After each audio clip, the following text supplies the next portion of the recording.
Halo anak-anak semua, selamat datang di channel Anak Terang Ministry.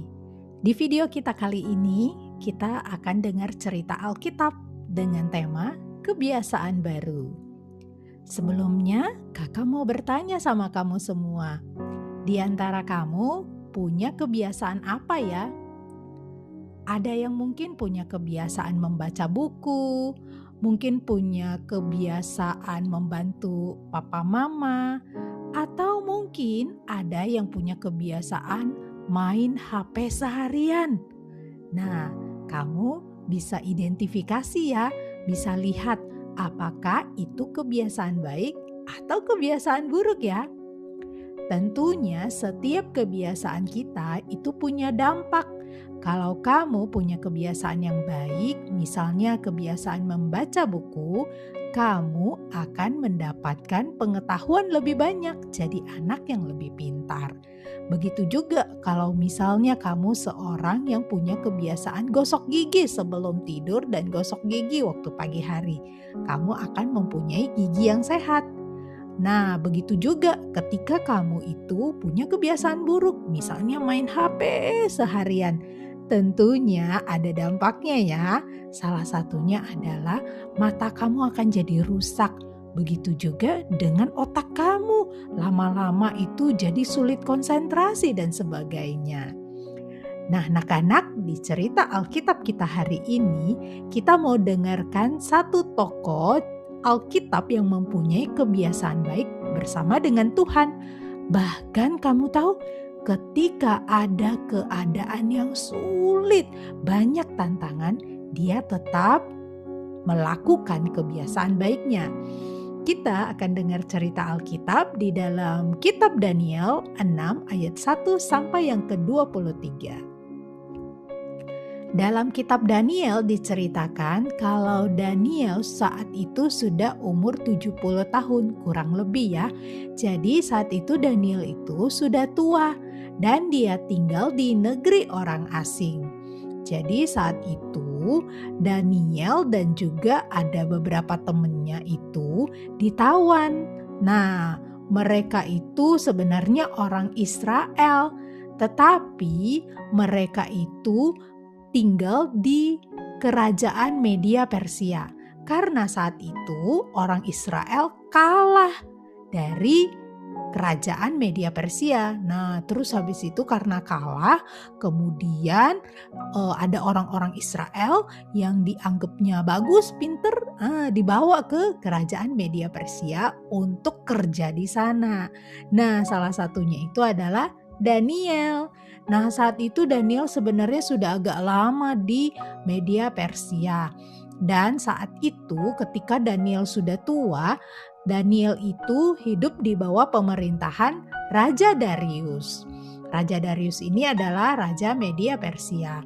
Nah, karena Daniel ini pintar, baik, jujur, dan orangnya itu sangat serius dan bertanggung jawab ketika bekerja, Daniel itu disukain banget sama Raja Darius. Dan dia punya jabatan yang tinggi di kerajaan Media Persia.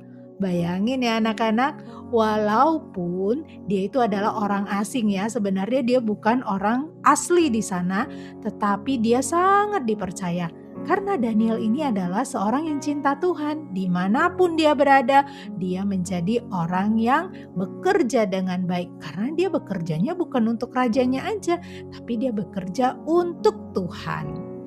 Nah anak-anak, karena Daniel ini disukain sama Raja Darius dan juga dia itu dapat jabatan yang tinggi, wah, pejabat-pejabat lain itu iri hati. Mereka tidak suka dengan si Daniel. Mereka berusaha untuk mencari-cari kesalahan Daniel. Mereka itu ikutin si Daniel. Kita mau cari kebiasaan dia atau cari kesalahan dia supaya kita bisa laporkan kepada raja. Jadi mereka itu ingin mencari-cari kesalahan supaya Daniel ini celaka. Namun mereka itu coba ikut-ikutin Daniel, melihat apa saja sih yang dia kerjakan. Aduh, mereka bingung juga nih. Semua dikerjakan dengan sangat baik. Dan bahkan dia melihat Daniel ini seorang yang cinta Tuhan. Dan bahkan Daniel punya kebiasaan yang sangat baik, yaitu kebiasaan berdoa 3 kali sehari. Nah anak-anak, mereka sangat bingung ini pejabat-pejabat lain yang iri itu. Mereka bingung gimana ya cara kita mencari kesalahan Daniel. Aduh, dia tidak ada kesalahan. Terus ada yang berpikir, kayaknya kita hanya bisa menjebak Daniel lewat hubungannya sama Allahnya. Dia itu orang yang cinta Tuhan banget, dia berdoa banget. Nah, kemudian mereka itu ada ide. Wah, mereka ada ide untuk mencelakakan Daniel. Mereka sampaikan kepada raja. Mereka berkata, "Tuan, buatlah perintah selama 30 hari. Hanya boleh berdoa kepada raja. Siapa yang melanggar akan dihukum berat." Nah, jadi mereka sengaja mau menjebak Daniel. Mereka tahu Daniel itu orang yang cinta Tuhan, suka berdoa sama Tuhan. Nah, sekarang kan dibikinnya peraturan tidak boleh berdoa sama Tuhan, hanya boleh berdoa sama raja selama 30 hari. Nah, raja pikir-pikir nih, tapi kan rajanya nggak kepikiran Daniel ya. Dia pikir bagus juga nih idenya, supaya orang-orang bisa menghormati raja. Kemudian raja setuju dengan ide itu. Nah, setelah peraturannya sudah dibikin ya, tidak boleh berdoa sama yang lain, hanya boleh berdoa sama raja. Wah, Daniel tuh dibisik-bisikin sama yang lain.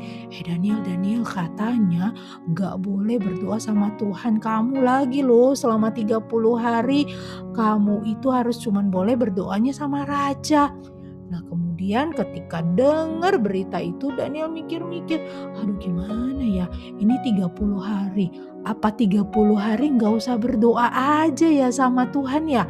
Kan gak apa-apa, habis 30 hari bisa berdoa lagi. Apa begitu?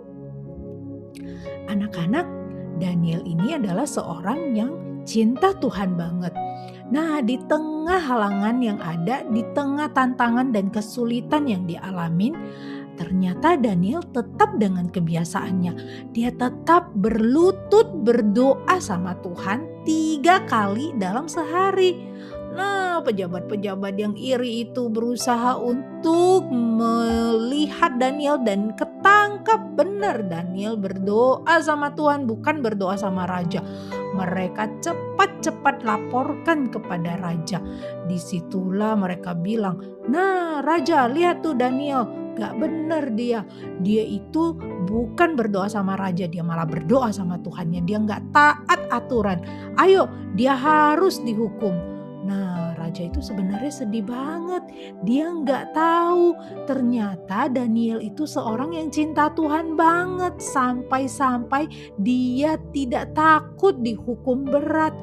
Raja Darius itu sedih sekali. Dia mencoba untuk lihat-lihat aturannya apakah bisa diapa-apain lagi. Nah, ternyata aturan di kerajaan Media Persia kalau udah disampaikan oleh raja suatu aturan itu tidak boleh direvisi lagi, tidak boleh diubah lagi. Akhirnya dengan terpaksa Daniel itu harus dimasukkan ke dalam gua singa. Nah, itulah hukuman berat untuk yang tidak mau taat perintah raja saat itu. Wah, dengan senang hati pejabat-pejabat yang iri itu masukin Daniel ke gua singa.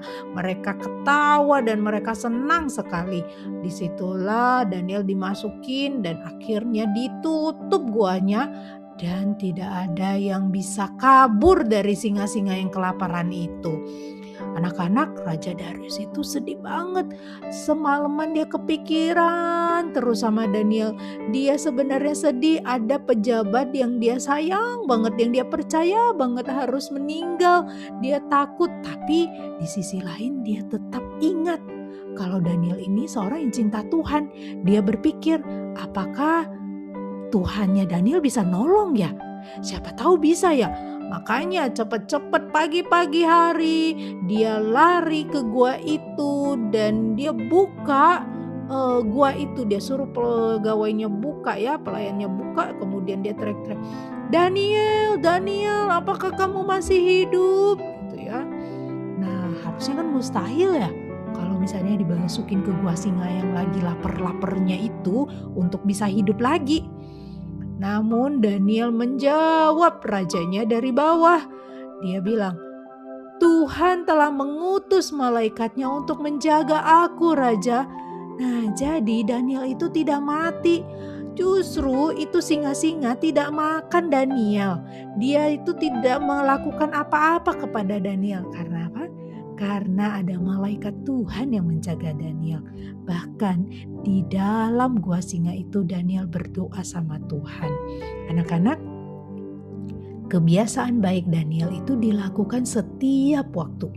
Bahkan ada halangan yang sangat sulit apapun, dia tetap melakukan kebiasaan baiknya. Hari ini kita belajar, kita juga mau bangun kebiasaan baik. Bangun kebiasaan-kebiasaan yang menyenangkan hati Tuhan. Anak-anak, kadang-kadang ketika kita mau memulai kebiasaan baik itu nggak mudah, bukan? Ada tantangan, ada godaan.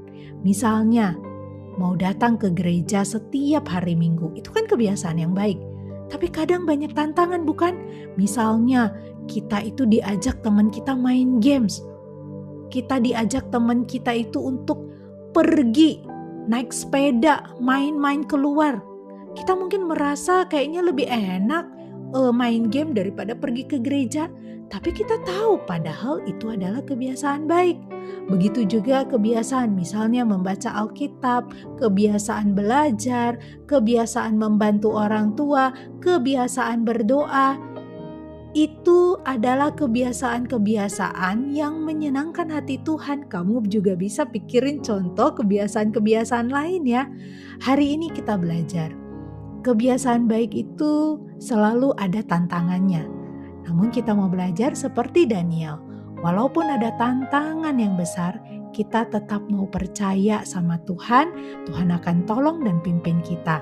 Sehingga walaupun ada tantangan, kita tetap mau membangun kebiasaan baik yang menyenangkan hati Tuhan. Ingat, di dalam firman Tuhan, Mazmur 90 ayat yang ke-12 berkata, "Ajarlah kami menghitung hari-hari kami sedemikian, hingga kami beroleh hati yang bijaksana." Kiranya firman Tuhan hari ini mengingatkan kita untuk menggunakan hari-hari kita sedemikian rupa dengan membangun kebiasaan-kebiasaan baik supaya kita beroleh hati yang bijaksana.